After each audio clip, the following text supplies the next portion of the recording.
Lucas Aviz is a college classmate of Nolan at Southwest Mississippi Community College. He says he went to Horn Island with his family and friends on a different boat and ran into Nolan there. I'd say he's pretty hammered. He would slur his words. And here's the other picture again, which apparently is Nolan.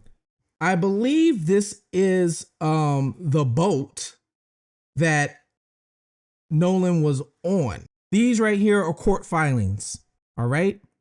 This right here is a petition to open estate to Christine Wells Wansley. So there's a new picture that I found of Nolan Wells on a different boat. I showed you guys the video of Nolan Wells on another boat in a couple of my last videos. We didn't know what time that video was, but now we have an official timestamp because that video has been submitted to law enforcement. So there's another picture that I've been searching for, and I see the picture. So we're going to talk about this picture. Plus, there are some other things that are developing in the case too. Could there be a possible lawsuit coming civilly from the parents? Stay tuned, Fugitive TV.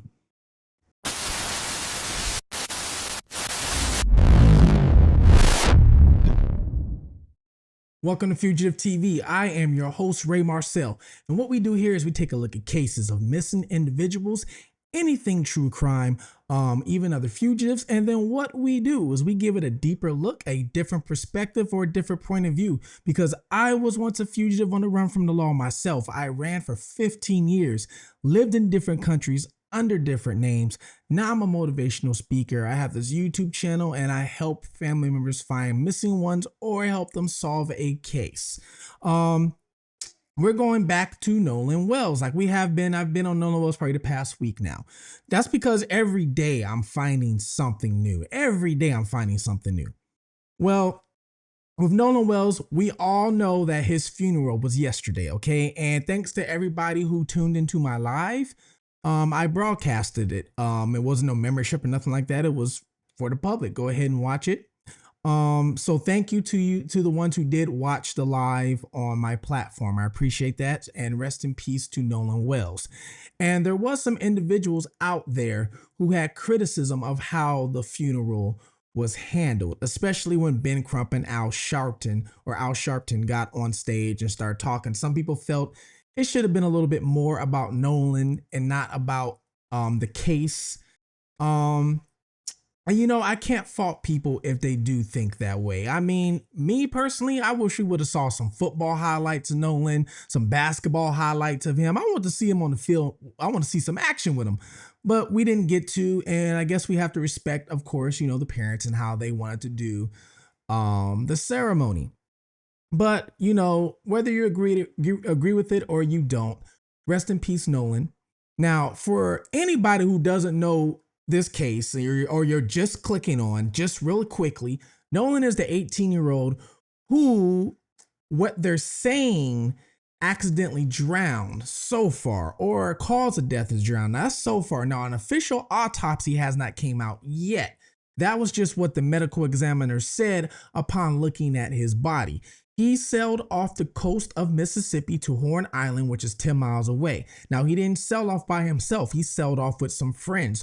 We're going to discuss this because I found some more information that I did not know about, okay? So he sailed off on a boat with some friends to Horn Island during 4th of July, which was a Saturday. So everybody was out there partying, okay? They were all partying. And there was tons of people out there. They said about a couple or maybe a few hundred people out at Horn Island partying. His friends left. And when his friends left, they said he stayed behind with this girl. The girl saying, no, he didn't stay behind with me. He walked off with the friends. The friends left. They had boat issues and they ended up getting the boat towed back to Mississippi. That same night, Nolan goes missing. His body is washed up onto Horn Island. 2 days later, all right, found by a park ranger. So that's just a brief description, just in case you don't know about this case. So people are side-eyeing the friends. Some people are, actually, there's a lot of people out there blaming the friends because the friends still had Nolan Wells' cell phone.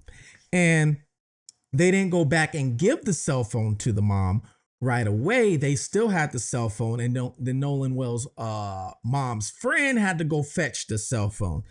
I discussed a little bit about the whole cell phone thing. We'll talk a little bit about that too, and what could have happened. I can't even talk. What could have happened, and possibly could they be hiding something, right? Well, we do know that the friends did call they did call Nolan's mom around 11 o'clock, a little after 11, but we don't know what the conversation was. Nolan's mom has never told us what this conversation was. Nobody on the friend side has never came out and said what they told Nolan. But after this phone call is when everybody started calling authorities and reporting him missing. So the only thing I could think about was them calling the mom saying, hey, Nolan's missing. And there were reports of them saying Nolan and Katie, which is the girl he was with or allegedly with, but we don't know because nobody's came out and said officially what was said on that phone call. But I can see them calling the mom and saying, hey, is Nolan missing? Oh, I'm sorry, is Nolan at home? No, he's not at home. Oh my God, whatever it is, okay? So because of this, you have people out there attacking the friends, saying the friends did it. Some people were even saying that, oh, we know that he took them out, or they took him out on purpose because he's the only black guy and they had to do something with them. There's all kind of narratives out there running. I've heard so much, guys. It is crazy. All I can say is right here on Fugitive TV, if we don't really have a fact or a clear motive, then we're not going to blame somebody because we don't have a fact or a clear motive. All right. There's no clear motive that anybody can say of why the friends would do this. Okay. There really isn't. And not only that, there's a lot of people on the island. So why does it only have to be them? Why can't it just, if something did happen to him, could it be possible that somebody else did something to him? Now, we do know so far that the friend's boat left at 4:31 p.m., okay, from the boat's GPS. There's pictures and there's also a timestamp from Nolan's mom on Facebook and telling dispatch, asking them or telling them that, hey, Nolan was last seen on the island at 4:30 p.m. Okay, so 1 minute difference, 1 minute difference between the two. So if the friends left from the island, and I explained this before, they have to jump in the water, swim, walk to the boat, whatever, depending on how high the water is where their boat's at, unanchor the boat, untie it from whatever it's tied to so the boat's not floating off, then take off with the boat. And of course, the boat got towed. So that would have been a process. That does not happen instantly. That takes a few minutes to do that. So just by using that logic, that means that boat that had the GPS on it most likely took off from the island while Nolan was still on the island, if there is people saying they saw him and talked to him at 4:30 p.m. So that would mean whoever is on the boat with the GPS that took off at 4:31, they probably didn't do anything because they weren't even there. They're already selling off and calling dispatch because their boat's capsizing. Their bilge pump broke and they had to get a tow to get the boat back and tow it back. Now, a few days ago, I gave you guys a video of Nolan Wells bending over on a boat, and him bending over on this boat, like, you don't really know exactly like what he's doing. You don't know what's going on. You really don't know anything, but the video doesn't show his face. It shows the back of him bending over, but it also shows his shorts. And from all the pictures we have seen, we do know that he's wearing these like light colored blue shorts. Okay. So I'm going to show you guys this picture right here that a lot of people know about. And this would be it. All right. So this picture right here, and then let me move this down more so you guys can see that. Let's move this down. Let's move that out the way for a minute. All right. So as you see, you got people in the water. And the water's up to their chest. Now, I brought this video. I believe I was probably one of the first YouTubers to bring this video up. Now TMZ is talking about this video. Breaking news, there's more video. Now, at this time of this is actually a still from the video, okay?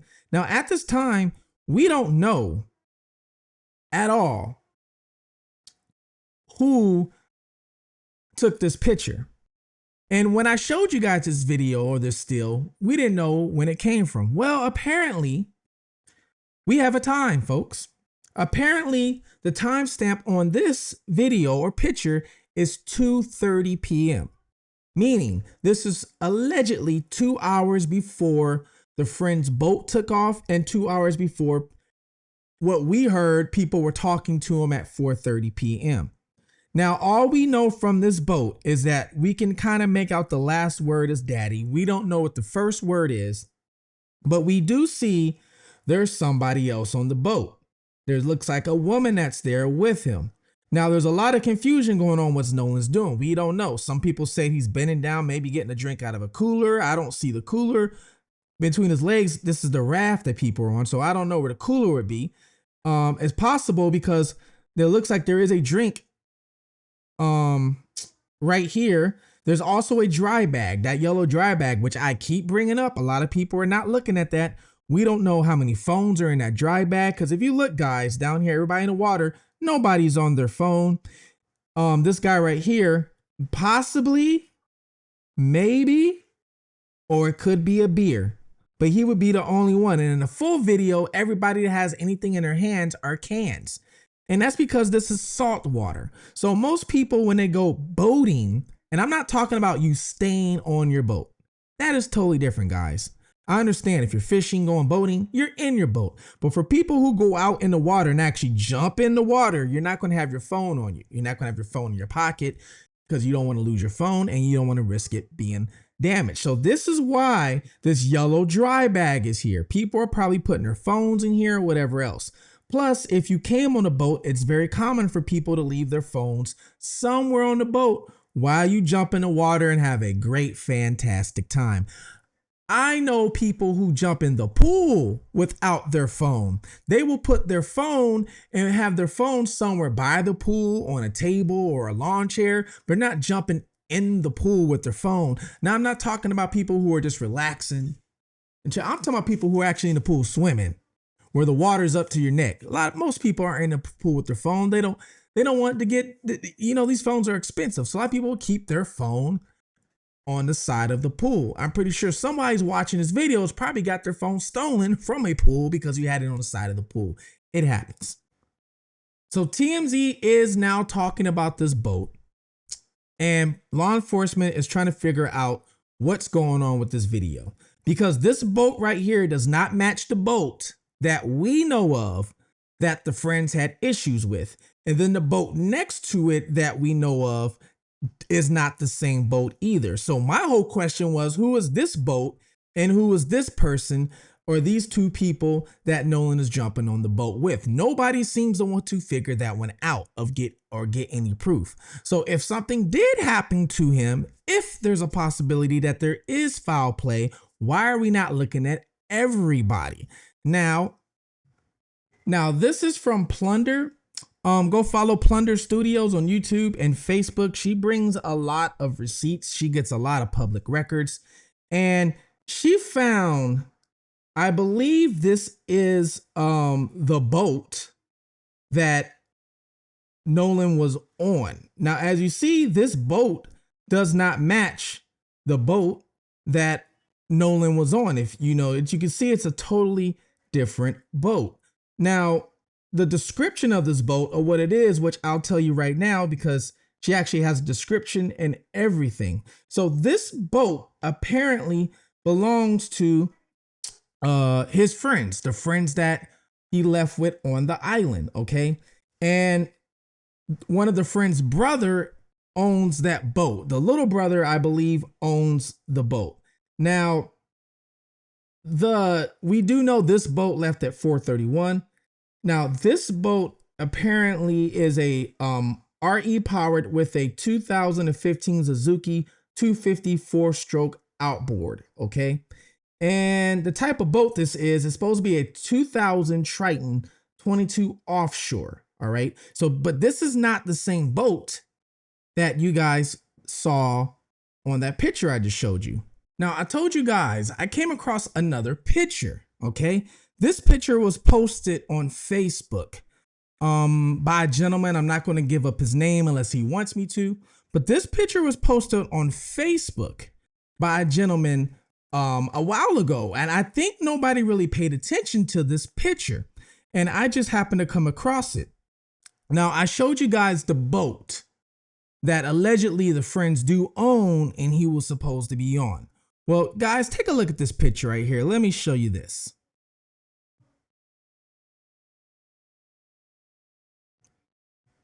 Do you see that? So you have this picture right here. It looks like that's Nolan Wells, right? It looks like that could be Nolan. Same shorts, the same as the other picture I showed you. You have, it looks like two girls over here. One girl has her arm around this girl's neck, so maybe they're taking pictures. Who knows? Probably taking pictures. So if they're taking pictures, then possibly somebody has a picture of Nolan Wells from the frontal view. Now look what he's leaning, what his hand is on. You see that right there? Now this picture is zoomed in because it came from Facebook. So this picture is originally this small, guys. So I had to zoom it in, but you do lose quality. But you see this right here? That's the motor. That's what drives the boat. Even though it's blurry, it looks like it says Suzuki. See the blue, the black, the white? Then look at this picture down here that Plunder posted. Look on the back of it. Doesn't it look like it says Suzuki? So there is a picture of him. If this is the same boat, this is a picture with him on this boat as well. So we have the first picture I showed you guys of him on somebody else's boat that says Daddy. We don't even know whose boat that is. We don't even know what guy, what woman he's talking. We don't know anything. We don't know what he was doing on the boat, on the back of it. Then you have this boat that the friends have, and then you see a picture of him actually on the boat. Now there's another picture I'm going to show you, but before I show you the other picture, I'm going to read to you a post that somebody said. Now I don't know if this is accurate, okay? This is a post that somebody said on their Facebook.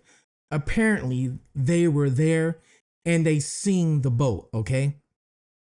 So this person says, the kid on the right told his friends to go ahead when he wadded out to our boat. Wadded as in pretty much get in the water and go to the boat. So they're saying that the kid on the right could possibly be Nolan, all right?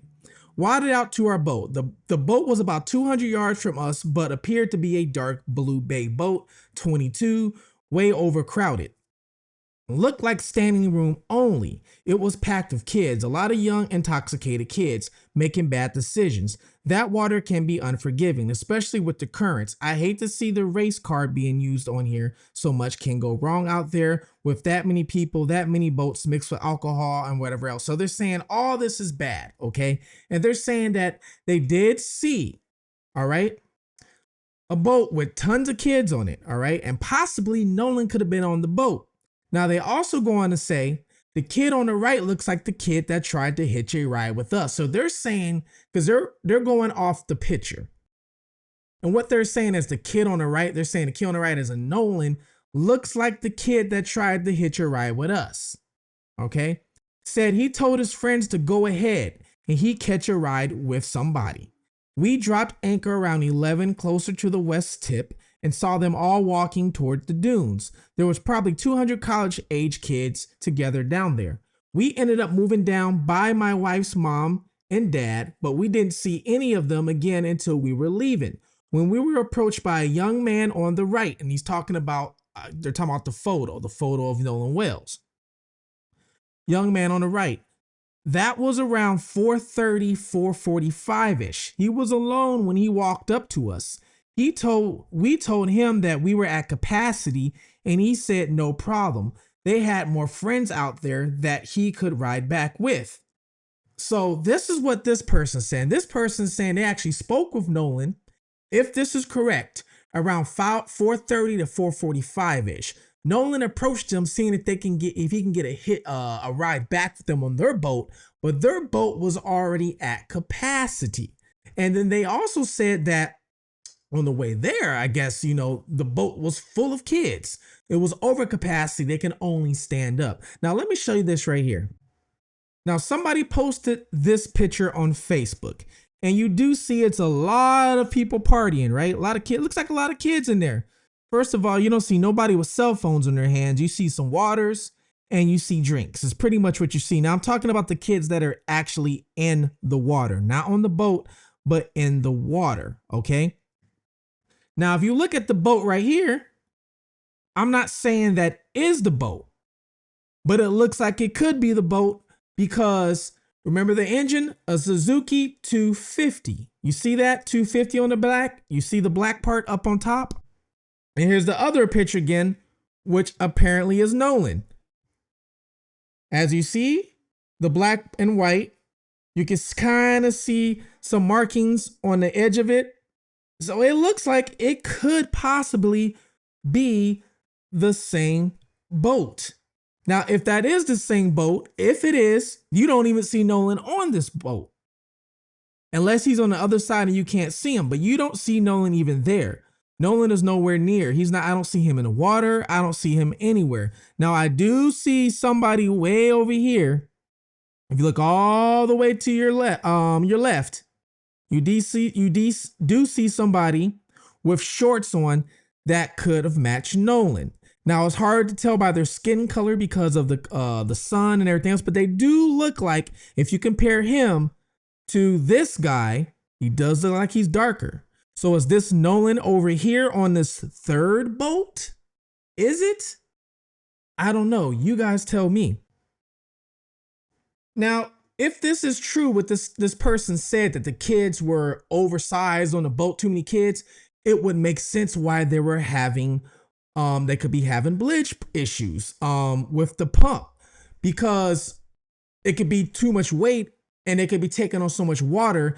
And far as I know, those pumps, some of those pumps can only pump out a certain amount of water at a time. So it could be causing that pump to work overtime. So take a look. You do see how the boat's kind of leaning on one side. It could be possibly because there's more kids on there, but you see how it's leaning. So imagine if you have a bunch of kids, then it's going to take on more water, which will put a strain on the bridge to pump out more water. So this could be why they probably needed a tow in the first place. Now, I'm not saying it is, but it could, if I'm using common sense, it would explain a lot of things. And we have this video right here, which I showed in one of my last videos, which looks like it could be Nolan. Now you see all those boats in the background. It also looks like maybe the sun could be, I don't know if this is early in the morning or late at night, but the way the sun's positioned, it looked like it could be starting to set or rise. I'm not sure. It doesn't look like it's actually in the middle of the sky. But if you look and you keep looking, there's going to be two people walking.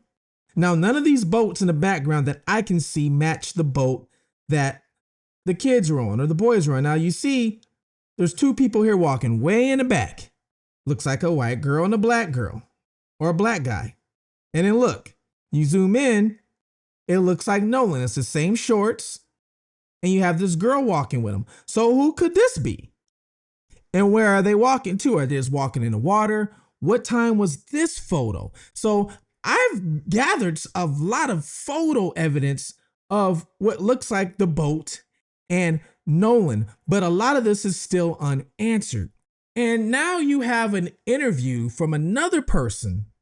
This kid's name is Lucas, okay? Lucas has came out and did an interview yesterday for Inside Edition. Now take a listen to what he has to say. He talks about Nolan was drinking. which in a picture you do see him with a high noon. So take a listen to this. We went to see what it's like as one of Nolan's friends who was there that day speaks out. Justin Finch has the details. The funeral of college football star Nolan Wells took place in his hometown of Ocean Springs, Mississippi today. Nolan's life matters. Nolan's life matters. His death is being treated by cops as an accidental drowning, but his family has hired civil rights attorney Ben Crump to lead an independent investigation. We're on a ferocious search for the truth, the whole truth, and nothing but the truth.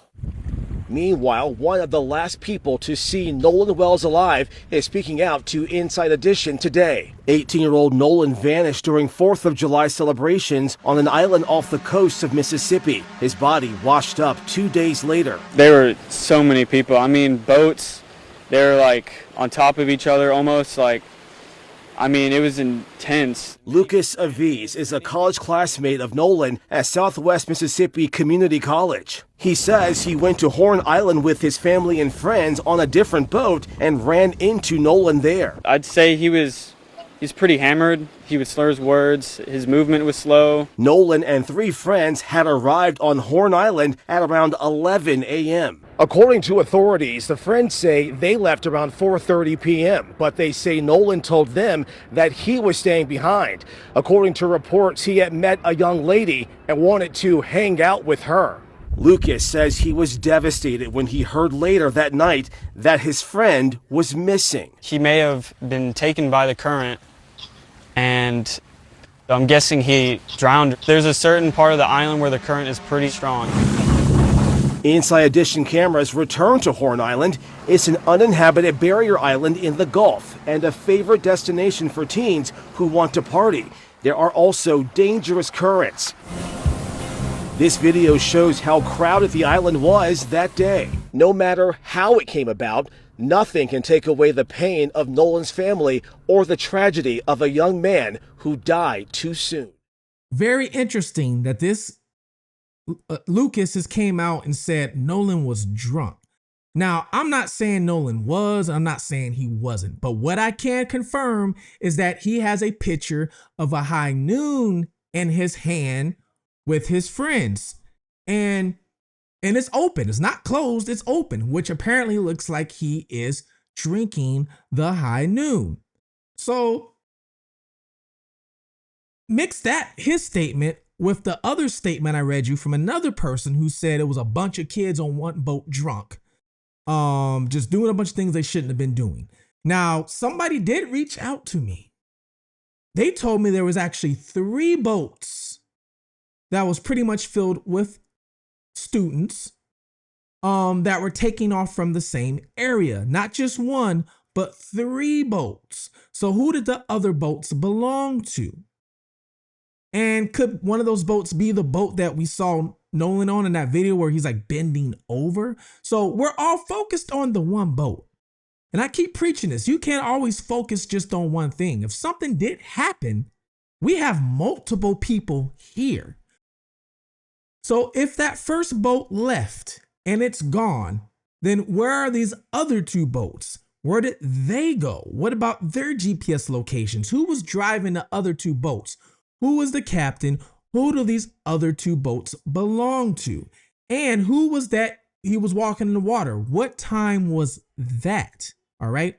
And in the picture with all the kids in the boat, where was Nolan at? If that's the boat, where is Nolan? If it's the boat. Now, the last thing I want to bring up is there's a lot of speculation of what his body looked like. A lot of people are taking what the man from the Cajun Navy said. Some people are actually twisting his words. So this is what he said from the Cajun Navy. Being a person that goes to this island and several other areas that you can only get to by boat. We have some restaurants and bars in Louisiana that you can only get to by boat, which means you have to hitch a ride with somebody on a boat or that has a boat to get there, which a lot of things could go wrong in that scenario. But as far as what we believe, I believe that Nolan went out there with a group of friends. They were friendly, obviously so, because he was even out there. I mean, you got to understand, to go to an island, you have to have a boat, which means you have to have friends, which you have to have people that kind of like you to even bring you out there. So when Nolan got out there, the group of guys he was with, they decided to come in a little bit earlier. They were having some engine trouble in their boat, which is not uncommon. Happens a lot. Nolan, for whatever reason, decided to stay on the island, which is not uncommon. He could have, had this girl he was talking to. He could have just, for whatever reason, decided to stay. Not uncommon. That doesn't give us any reason to think foul play or anything was involved there. The issue is when he stayed on the island, he had to hitch a ride back in with somebody. And there's where the issue becomes, who did he hitch a ride back in exactly? How were these people connected to him? How did they know him? And it's not uncommon for you not to know somebody at all and just say, hey, I need to ride back in. And they say, yeah, come on, get in the boat with us. So if I say, hey, Nancy, come on, get in the boat with us, that means at that point, we're responsible for you.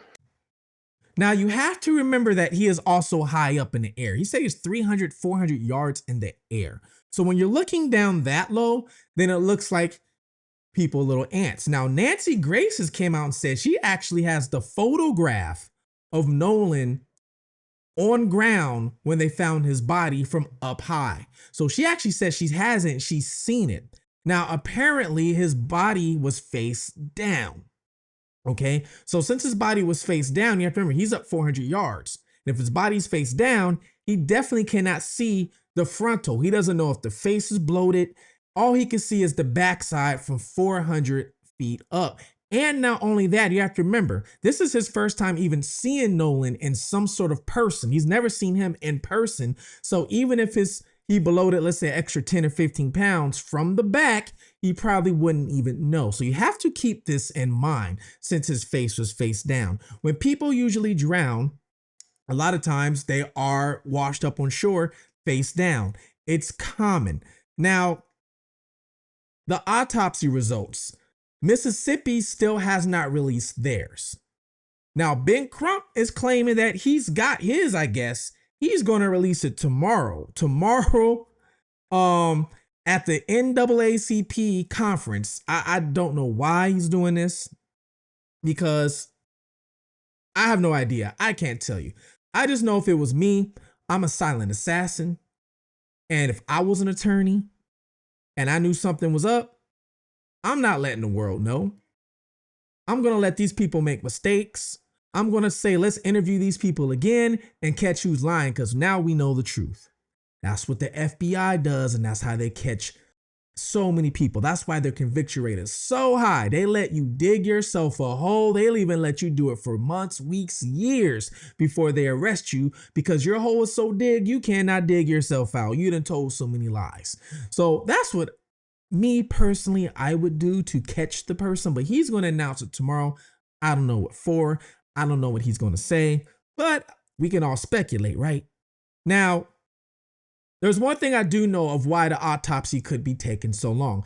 I called a medical examiner. They told me that when you drown, they said that when you drown, this is what happens. You start I can't even say the word. Pretty much you can't breathe, right? So you can't breathe. You don't have no oxygen coming to your brain, your heart. Your heart starts overworking. Then your lungs fill up with fluid. Now, not necessarily the water, but fluid. You can also get fluid up here in your sinus, all right? They said that it is very close, and it resembles when people OD, when they take OD off narcotics. Your body acts the same way. And they say the autopsy results can be very similar to drowning to somebody who ODs. So with a drowning, you're going into heart failure at some point from the anoxia created, or the lack of oxygen to the brain created by the drowning, because there's no air and water. And that causes your body to shut down, which causes fluid to back up and causes pulmonary edema or swelling of the lungs. The same process happens in a drug overdose. But when you're drowning and you're inhaling that water, you get some water in your lungs as well, but you're also swallowing, gulping it, throwing back up, and then swallowing and gulping it again. So you'll have water in your stomach that you can look for in a drowning, not always. And sometimes you'll get water in an area in your sinus cavity called the sphenoid sinus as well. I never knew this, never knew that. So because of this, and let's say there is alcohol in his system, like the friend said, and the picture says, then they probably have to see if he was taking anything else, any other narcotics, just to make sure it's drowning and not an OD situation. And he said that is what could be taking so long, which makes a lot of sense now that I know this. Now, what are we looking at right here? These right here are court filings, all right? This right here is a petition to open a state, appoint administrative, grant letters of administration, and for other relief to Christine Wells Wansley, all right?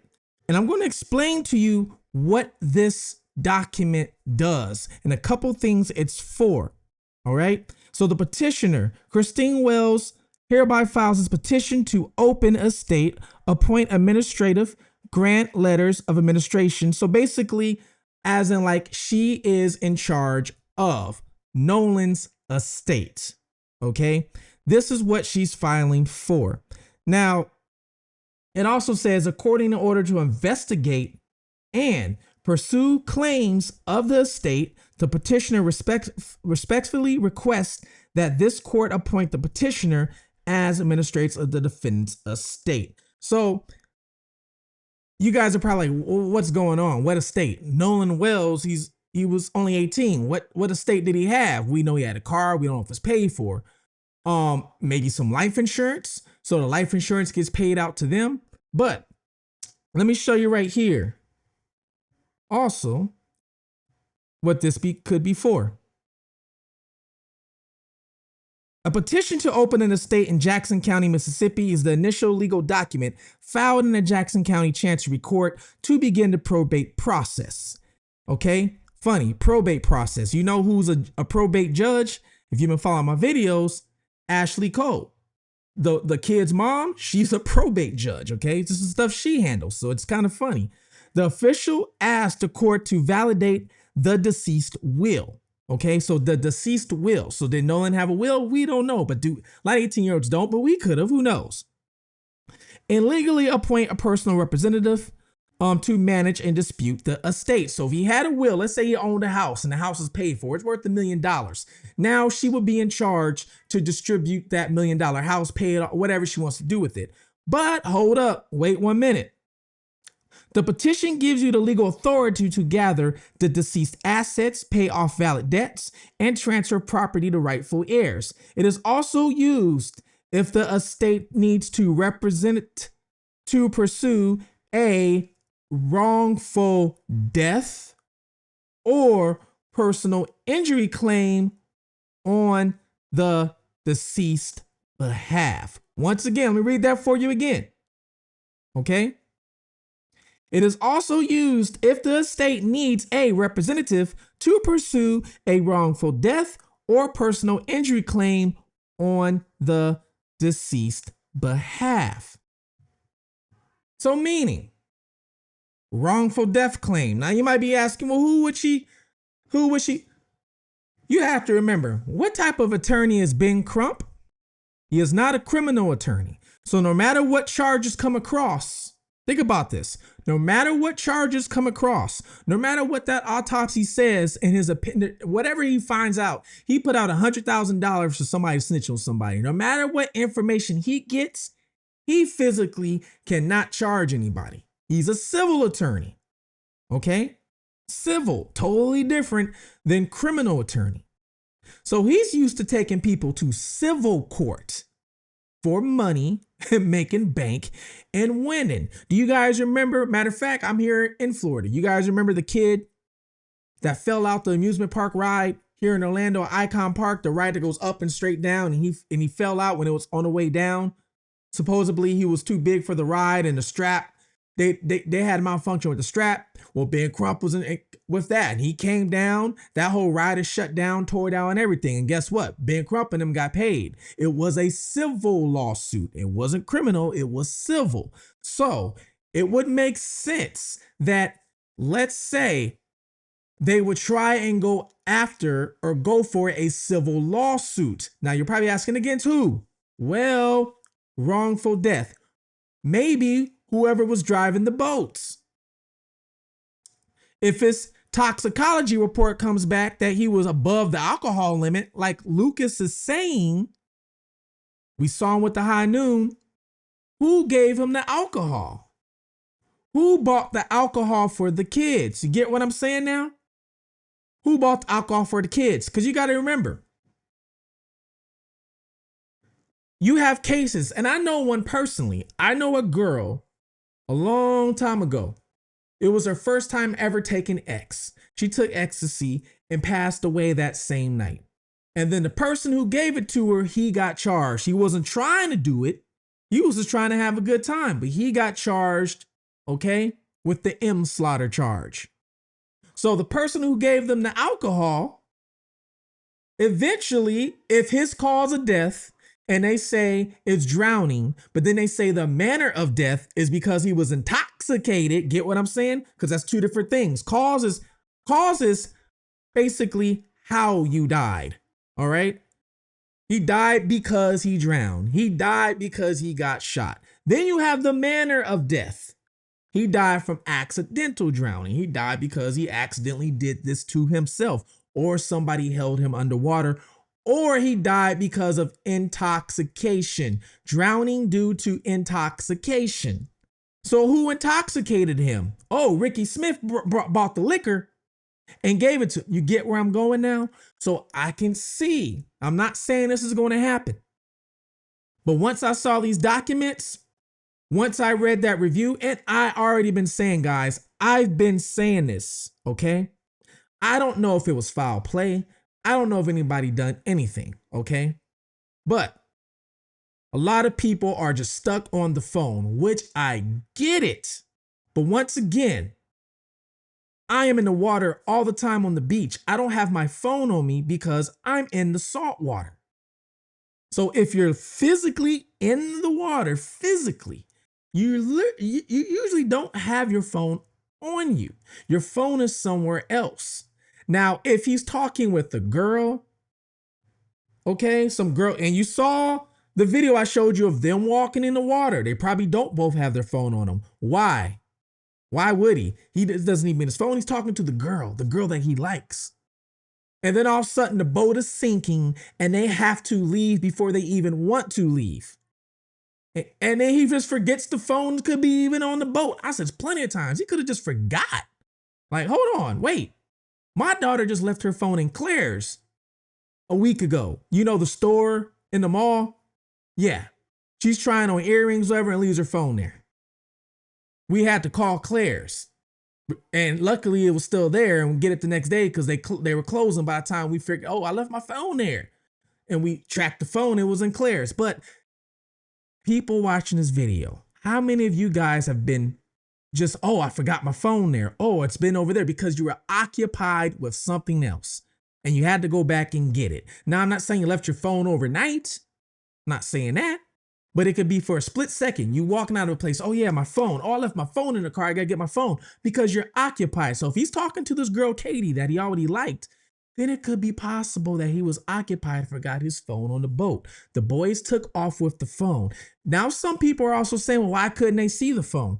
Well, those boats, from what I read, have a overhead, mean over your head, storage compartment for electrical devices. So if there's an overhead storage department for electrical devices, that means everybody's phone is out of sight, out of mind. And we know the phone's now on the floor because everybody's on the floor with their wet feet and the boat is taking on water. So that means the phone has to be up high somewhere. And we know it's not going to be on the rails where it can slip off in the water. It would be up there or in a dry bag like I showed you that first video with that yellow dry bag. So I could easily see not just him, but somebody else forgetting their phone. All you got to do is Google. I Googled up. There's so many boat captains that say, hey, it's easily people leave their phones on their boats all the time when they're out scuba diving, they're out jumping in the water. So once again, you have to keep your mind open. If there is foul play, all right, it could be from anybody. We see these pictures full of people. It could be from anybody. And if it's not foul play, could it be possible still an accident? Now, I know a lot of people are saying, well, nobody saw him, nobody such and such and such. Well, I read the statement of this one group was leaving, he was by himself. All right. We don't know exactly how many people were still on the island when anything happened to him. We still don't know the exact time of death, meaning we don't know the exact time he even drowned. We don't know nothing. There's still a lot of questions that need to be answered. But I figure I'd give you guys this information. Now, I have reached out to a lot of parties that are involved with this. And I told them my platform is welcome. You can come on here and speak freely. I will not judge. Hey, we'll see what happens. Please comment below. Let me know what you think of this. I'm trying to gather all the facts and evidence for you and not push a narrative on you so you can decide, all right? And please comment below. Let me know where you're watching from, city, state, country, because I see people watching me from everywhere. I'm one of the fastest growing YouTube channels. My goal was to reach 30,000 subscribers by the end of the summer, and I'm at what, 31,000 subscribers? So I might reach 35,000 by the end of the summer. I'm growing so fast. Thank you so much for watching Fugitive TV. Please, guys, join the membership. It helps support the channel. All right, it helps me go full time with this. And love one another. Take care of one another. Watch your surroundings. Look out for your surroundings. Until next time, this is Fugitive TV, and I am out.